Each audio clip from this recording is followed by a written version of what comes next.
जीवन में कई बार आपको ऐसी आदतें लग जाते हैं जो बचपन से लेकर जवानी तक और जवानी से लेकर बुढ़ापे तक आपका साथ नहीं छोड़ती है। कई बार वो आदतें बहुत ही छोटी छोटी सी होती है, उनका आपके जीवन पर बहुत ज्यादा कोई असर नहीं पड़ता है। लेकिन कई बार कुछ छोटी छोटी सी आदतें धीरे धीरे करके बड़ेडी हो जाती है, लेकिन फिर आपके लाख चाहने और परेशान होने के बाद भी वो आदतें आपसे अलग नहीं होती है, जिसकी वजह से आप बहुत ज्यादा तकलीफ में आ जाते हैं। जीवन में आप सारे काम कीजिए, किसी भी काम को करने में कोई गलत बात नहीं है, लेकिन जब आप अपनी लिमिट क्रॉस करके किसी काम को बार बार करते हैं, उसे अपनी आदत बना लेते हैं, तो वो फिर गलत हो जाता है। बुरी आदतें आपको लगती कैसे है? किसी भी काम को पहली बार आप यही सोचकर करते हैं कि एक बार ट्राई कर लूंगा, उसके बाद कभी नहीं करूंगा। दूसरी बार आप यह सोचते हैं कि चल एक बार फिर से कर लेता हूं। तीसरी और चौथी बार कोई आपका अपना आपके पास आता है और उसे आपको करने के लिए मजबूर कर देता है और आप उसे कर देते हैं, और धीरे धीरे करके वह इतनी बार हो जाता है कि आपको उसकी आदत लग जाती है और आपको पता भी नहीं चलता है। और जब आपको एक बार उसकी आदत लग गई, फिर आप उसको बिना किए रह नहीं पाते। अब चाहे वो झूठ बोले की आदत हो, किसी को धोखा देने की आदत हो, शराब पीने की आदत हो या फिर सिगरेट पीने की आदत हो, किसी भी प्रकार की आदत आपके जीवन के लिए बुरी है, गलत है। ये बात आपको बहुत अच्छे से पता है, आपका बहुत ज्यादा नुकसान ही है, ये बात भी आपको बहुत अच्छे से पता है, लेकिन आप उसे खत्म नहीं कर पाते। क्यों? क्योंकि आपको आदत लग चुकी है। आप सोचकर देखिए कि सिगरेट पीते पीते ये बोलने से कि यह मेरी लास्ट सिगरेट है, इसके बाद नहीं पीऊंगा, क्या किसी व्यक्ति ने आज तक सिगरेट छोड़ी है, शराब छोड़ी है या फिर और बुरा काम छोड़ा है? नहीं छोड़ा है ना? तो फिर सोचकर देखिए कि आप ऐसे क्यों बोलते हैं कि आपकी आदतें भी इस प्रकार से बोलने से या फिर कमेंट करने से छूट सकती है। बिल्कुल नहीं।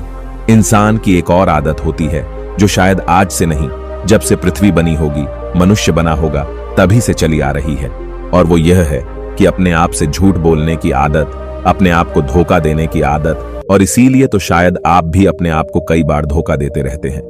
सोचते रहते हैं कि सिर्फ बोलने से आप यह कर जाएंगे, जबकि आपको भी पता है कि आप उस बुरी आदत को छोड़ाच नहीं पाए हैं और ना ही कभी छोड़े पाएंगे। यदि वाकई में आप उन बुरी बातों को, उन बुरी आदतों को छोड़ना चाहते हैं, तो आपको वाकई आज अभी और इसी वक्त से फैसला लेना होगा कि आज के बाद मैं उस चीज को, उस काम को कभी नहीं करूंगा।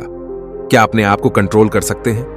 यदि आपने आज अपने आप से वादा किया है, तो क्या आज, कल, परसों, एक सप्ताह, एक महीना आप अपने आप पर कंट्रोल कर पाए? अपने आप से पूछिए, और यदि कंट्रोल नहीं कर पाए, फिर से वही चीज करी, तो अपने आप को एक जगह पर बिठाइए और अपने आप से पूछिए कि कौन सी ऐसी चीज है जो आपको उन बुरी बातों और बुरी कामों को करने पर मजबूर कर रही है। अपने आप से पूछिए कि क्या उस चीज के बिना आपका जीवन चल नहीं सकता? उसकी वजह से जो आपका जीवन खराब हो रहा है, तो क्या आप ऐसी ही अपने जीवन को खराब होने देंगे? माना कि पहले पहले आपको उन चीजों को करने में बड़ा मजा आता था, बड़ा अच्छा लगता था, आपको जन्नत वाला फीलिंग आती थी, लेकिन आपको खुद पता है वो चीज, वो आदत, वो जन्नत नहीं है, बल्कि वो जहन्नुम है, और आप खुद अपने आप को उस जहन्नुम से बाहर निकाल सकते हैं। अपने आप से वादा करिए कि जब तक मेरी मरने जैसी हालत नहीं हो जाती, मैं उस चीज को, उस काम को कभी नहीं करूंगा।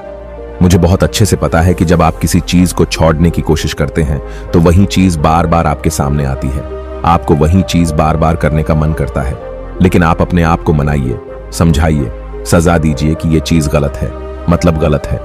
याद कीजिए कि कुछ दिनों पहले भी तो आपने किसी अपने मित्र, दोस्त, यार को कहा होगा कि बस यार बहुत हो गया, अब मुझे इसे छोड़ना ही होगा, मैं इसे छोड़ दूंगा, लेकिन अभी तक इसे आप छोड़ नहीं पा रहे हैं। क्यों? अपने आप से प्रश्न कीजिए और याद रखिए कि सिर्फ आपके अलावा दुनिया में कोई ऐसा इंसान नहीं है जो आपके आदतों को छोड़वाने में आपकी मदद कर सकता है। किसी भी गलत आदत को छोड़ने के लिए सकारात्मक रवैया अपनाना बहुत जरूरी है। अपना ध्यान गलत आदत से हटाने के लिए खुद को बिजी रखें। खुद को किसी मनपसंद एक्टिविटी जैसे खेल, बुक्स, मूवीज इत्यादि में व्यस्त रखें। कोशिश करें कि आपको अकेले न रहना पड़े। आपकी मदद एक ही इंसान कर सकता है, और वो है आप खुद। तो वादा कीजिए अपने आप से और छोड़ दीजिए इन बुरी आदतों को। ये बातें पसंद आई हो तो शेयर जरूर करना।